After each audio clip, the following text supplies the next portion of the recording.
大家好，宠粉的仪态又来了。有很多明星长得如花似玉，却偏偏有一个拖后腿的鼻子，塌鼻梁、鼻孔外翻，甚至鼻孔一大一小，瞬间拉低了他们的整体眉毛值。今天仪态就带大家扒一扒那些败在鼻子上的美女吧。长腿美人车晓，身材高挑，温婉大方，虽然模样在美人扎堆的娱乐圈并不算起眼，却自有一股温柔的气质，有一定的辨识度。钻石王老五的艰难爱情中，她还是很打眼的。1.7米的高挑个子，大眼睛，笑起来自带一份温柔，莫名让人觉得她很好相处。孟大哥，您的心意我明白。但他的鼻子也不算优秀，鼻梁低，肉鼻头，说好听一点叫接地气，说不好听一点叫土气。这对于要走大千一路线的女演员来说是比较致命的，因为总会被诟病小家子气，撑不起女主角什么的。不知从哪天起，她的鼻子悄悄地变了样，山根挺了，鼻翼轻薄了，但随之而来的是猪鼻子的即视感。她应该也没想到自己竟然能凭借猪鼻子成功出圈。这几年她演了不少电视剧，像《小黑风暴》、《有匪》、《亲爱的自己》等，她的演技备受认可，却总是被突兀的大鼻子抢去了所有的风头。欧阳娜娜一双眼睛清澈，哪怕鼻子显得肉肉的，有种蒜头鼻的即视感，也会觉得很可爱，有种邻家女孩的气质。当然了，她的美更多的局限在正面上，一到了侧面就翻戳。和其他女性的侧颜相比，只能说输得太惨。因为低鼻梁的缘故，她不能尝试一些成熟稳重的造型。从平常的 vlog 来看，她化妆的时候也特别重视鼻影的化妆技巧。然后我喜欢糙一点的鼻尖跟下巴。这说了我想说的话了。不过化妆只能改变一时，但凡角度不对，马上就暴露了短板。娃娃脸女神谭松韵拥有令很多女演员都羡慕的不老基因，她从出演第一部作品至今已经有17个年头了，但岁月在她脸上几乎没有留下任何痕迹。她搭档过小她7岁的刘昊然，小她3岁的白敬亭，小她9岁的宋威龙，小她5岁的张新成，通通都不违和，甚至没有姐弟恋的视觉效果。30岁了，穿了校服演高中生也完全不违和，这样青春永驻的效果是多少人梦寐以求的。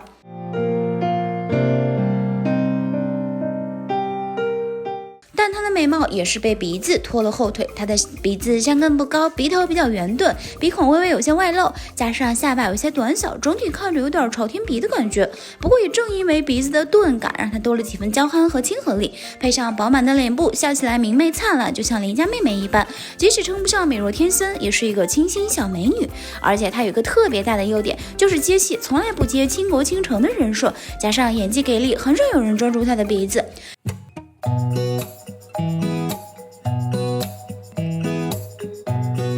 更加难得的是，在时下微调、整容已经非常普遍的情况下，她几十年如一日保持原生态，比360度无死角的科技脸珍贵多了。凭借仙侠剧《琉璃》走红的袁冰妍，出道以来就顶着小赵丽颖的名头，但比起赵丽颖精致小巧的五官，袁冰妍就没有那么精致了。就拿两人的鼻子来说，赵丽颖的鼻子小而高挺，配上圆润的巴掌脸，整个人特别甜美。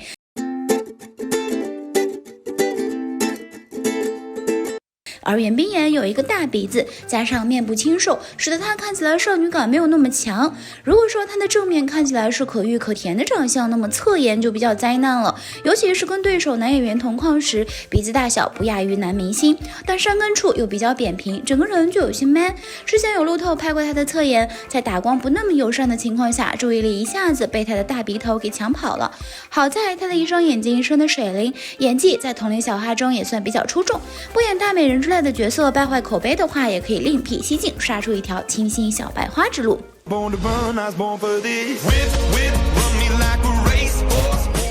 说起陈意涵，大家首先想到的就是她灿烂的笑容和大眼睛，元气满满的样子。其实她也属于大鼻子星人，只是因为她的五官都比别人大一号，所以不会显得很突兀，反而很俏皮。可暴瘦下来的她，大大的五官加消瘦的脸就显得很奇怪，只能说脸上的肉越少就挂不住五官。不仅眼睛看起来疲惫，大鼻子更是暴露无遗。美女还是多吃点吧。只是偶尔演戏的胡可同样有一个大鼻子，让她的脸显得有些难气。但是较为锐锐利的五官中和的这种感觉，使得她的脸看起来比较协调。与陈意涵有同样的问题，随着年龄增长，胶原蛋白流失，胡可脸上的肉少了很多，鼻子问题就凸显了出来，喜提大鼻子女星称号。气质型美人圆圈属于越看越耐看的类型，只是正脸美丽，一到侧脸就爆了不少问题。同一部剧，正脸美翻了，侧脸却被大鼻子抢了镜，精致感丧失了不少。娜莎的长相倒是比较精致，甚至可以说是天花板级别的，但她也并不是360度无死角，比如她的鼻子就是美中不足。她刚出道时鼻子有驼峰，面部看起来就比较硬朗，后来驼峰消失，变成了小翘鼻，再后来她的鼻子越来越尖，鼻孔越来越小，风暴无力，她的鼻孔更是呈现出了一个大一个小的状态，这对于她的神颜来说简直是大打折扣。到了古装剧风起霓裳，某些角度甚至不见鼻子，一度让人担心她是否呼吸顺畅。虽然动完鼻子整个人精致洋气了不少，但还是要适可而止啊。金晨的鼻子和娜扎有的一拼，她与刚出道的时候变化很大。原生态的金晨其实气质更邻家，圆眼睛、圆脸、圆鼻头，显得清新又可爱，和现在的高级感美人相去甚远。气质是有了质的突破，变得更洋气了，鼻子却时时走在翻车的路上。在角度比较刁钻的情况下，不仅高精尖，还有一丝透光。有几次她在社交平台上发了视频，被网友追问鼻子这么瘪会不会喘不上来气儿，她倒是也随和，发视频自证呼吸没有问题，半续回应半是自嘲，圈了不少粉。性格好，没啥偶像包袱，气质与形象俱佳，鼻子这种小缺点也就无足挂齿了。红了10几年的杨幂也常常被人质疑整容，除了她的脸型从方到尖，还有人认为她现在鼻子是因为垫高过鼻梁，以至于看起来与她的小脸很突兀。但其实从她还没有拔牙的旧照可以看出来，当时她的鼻孔就很抢镜，后来拔了牙后嘴唇有些瘪了。随着年龄的增长，脸上的胶原蛋白渐渐消失，挺拔的鼻子就更是成为五官里最耀眼的一关了。只要稍微扬起脸，两个鼻孔就十分抢戏，美感狂跌一大截。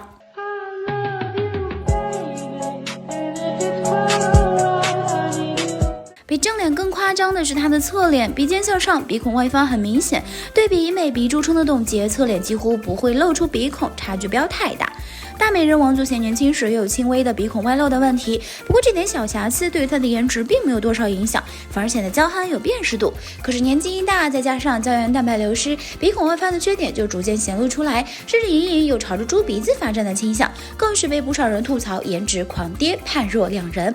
同样有这个缺点的还有刘嘉玲，她经常会给人一种鼻孔看人的高冷感觉，原因就是因为她的鼻孔外翻，无意中加剧了气势上凛冽的感觉，让人看起来很高傲。佘诗曼的五官从年轻到现在都算是比较精致的了，但失败就败在她鼻孔外翻的缺点上。之前有网友在街上碰见了她，然而在美颜相机录像的她，清晰度尽管已经很低，但仍然能看见她抢镜的2个鼻孔。拥有和李维嘉、刘德华同款鼻子的吴昕，则是明显的鹰钩鼻，这种鼻子给人感觉是凶凶的，对女生不是很友好。正面看更是成一个 V 字形，一点也不秀气，侧面也是很容易就爆得出鼻孔。好在吴昕的鹰钩程度没有那么重，颇具特色的鼻子反倒成了她的鲜明特质。孔雀公主金巧巧虽然不是鹰钩鼻，但是她的鼻子也是属于比较尖锐的那一款，鼻头没有过多的肉，鼻梁也细细的，正面也是 V 字形的，显得整张脸颇具攻击性，有一种不好惹的感觉。这和她年轻时的鼻子相去甚远，不少网友也因此质疑她动脸失败，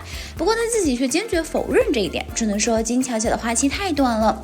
古装皇后梁小冰也被鼻子拖累了。港姐季军出身的她，明眸皓齿，顾盼生辉，站在台上落落大方，迷倒了无数观众。但她的五官有一个小缺陷，就是鼻子不够挺拔，山根非常塌，正面没有什么影响，一推近景或者侧面特写就显得不够立体。也许正是因为这个原因，让她成为无数观众心目中的小美女，却不是大众心中的顶级美女。一般盘点美貌港星，大家很少会想到她。不过她的眉眼好看，嘴巴精致小巧，不算高的鼻子，反而给人一种楚楚可怜、我见犹怜的小家碧玉的气质，以及一种独特的辨识度。随风摇落，弦乐微澜，浮光。与天王郭富城合作 MV 时一吻定情的熊黛林，曾因天王嫂受到了极大的关注，可谓一恋成名。178的高挑身材、姣好的面容，还有一个帅气无比的男友，一时间她成了人生赢家。而随着走红，她早期的大量旧照也被扒了个底朝天。从那些清晰的照片中，不难看出她的五官也有一个非常明显的缺陷，就是鼻子不好看。那时候她的脸型比较方，鼻子不够高挺不说，鼻孔还很大，非常抢戏。后来经过微调的她，颜值上升了好几个档次。其实爱美之心人人皆有之，但过犹不及，一点小瑕疵并没有什么问题。不盲目追求完美，爱自己才是最重要的。你还知道哪些鼻子不太好看的明星呢？欢迎在评论区留言告诉姨太哦。好啦，今天的视频呢就分享到这里啦。如果喜欢四姨太的视频，就请多订和关注，四姨太每天都会更新精彩娱乐资讯哦。